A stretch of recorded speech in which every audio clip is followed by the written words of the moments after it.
स्थित एक स्वयंसेवी संस्था तरु मित्र पर्यावरण और हरियाली के संरक्षण में अपना अहम योगदान दे रही है। आइए देखते हैं हमारे विशेष संवाददाता सलमान हैदर की ये रिपोर्ट।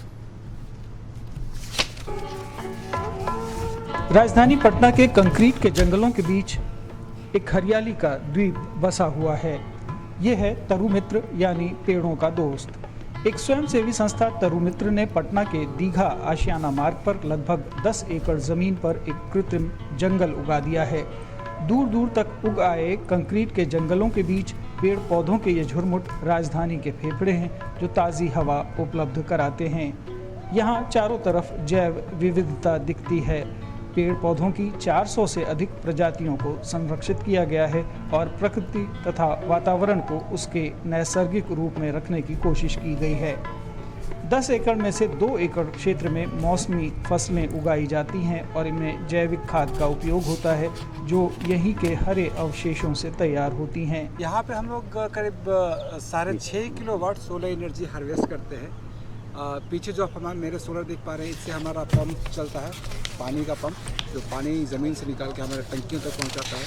बाकी 4.5 किलोवाट का जो सोलर पैनल्स है वो हमारे बिल्डिंग्स के लिए यूज़ होता है। परिसर में ग्रीन टॉयलेट्स हैं, सोलर कुकर है और वेजिटेबल ड्रायर भी है जहां बिना कोई प्रिजर्वेटिव का इस्तेमाल किए सब्जियों को सुखाकर आगे के इस्तेमाल के लिए रखा जाता है। परिसर के एकमात्र भवन का आर्किटेक्चर भी पर्यावरण अनुकूल है और गर्मियों में इसमें एसी की ज़रूरत नहीं पड़ती। संस्था के स्वयंसेवी शशि बताते हैं कि प्रकृति से युवाओं को जोड़ने का भी ये एक अनूठा प्रयास है। हम लोग चाह रहे थे कि 3R जो होते हैं, रिड्यूस, रीयूज और रिसाइकिल, तो कैसे रिसोर्सेज को हम लोग कम से कम इस्तेमाल करके बिल्डिंग्स बना सकें। तो यहाँ पे प्लास्टर का इस्तेमाल नहीं किया गया है। दूसरी चीज़ ये है कि जो कंस्ट्रक्शन हुआ है यहाँ पे वॉल्स में ईंट को खड़ा करके लगाया गया है, जिसके और 2 ईंट है जिसके बीच में एयर पॉकेट्स भी है, जिसके कारण से बाहर की गर्मी अंदर नहीं आती है और अंदर का टेम्परेचर जो है वो करीब 6 से 9 डिग्री कम रहता है बाहर से, तो एसी की ज़रूरत भी नहीं पड़ती है। युवाओं को प्रकृति से जोड़ने के लिए उन्हें 50-50 के समूहों में प्रशिक्षण दिया जाता है। समर कैंप आयोजित किए जाते हैं ताकि वे ग्लोबल वार्मिंग जैसे जटिल मुद्दों को भी समझ सकें और पर्यावरण संरक्षण में अपना योगदान दे सकें। आयुष बाबू डॉन बॉस्को एकेडमी में 12वीं के छात्र हैं। यहाँ वॉलंटियर के रूप में काम करते हैं और बता रहे हैं कि कैसे इस तालाब में गम्बुजिया मछली पालकर मच्छरों पर नियंत्रण किया जा रहा है। ग्रास हॉपर सब होता है ना, सबका जो लार्वा सब होता है, मतलब ग्रस्त तो नहीं होता एक्चुअली, लेकिन जितना लार्वा सब जो पानी में आता है और जो खतरनाक है हमारे मच्छर वगैरह, कंट्रोल हो उसका करने के लिए अच्छा। तो हम उसका जो इस्तेमाल करते हैं पेस्टिसाइड इंसेक्टिसाइड्स का, तो उससे हम लोग को राहत मिलता है और ऑर्गेनिक फार्मिंग में हेल्प मिलता है।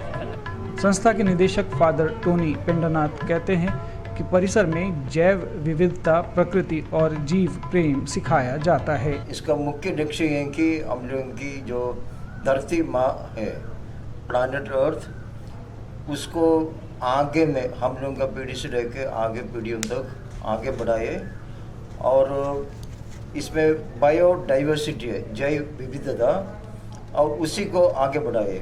युवा यहाँ आते हैं और अपने समर वेकेशन में छुट्टियों के दौरान काफ़ी सेवा करते हैं, प्रकृति की सेवा करते हैं, पेड़ उगाना सीखते हैं और लोगों में ये संदेश बांटते हैं कि प्रकृति की रक्षा कैसे हो, जैव विविधता की रक्षा कैसे हो।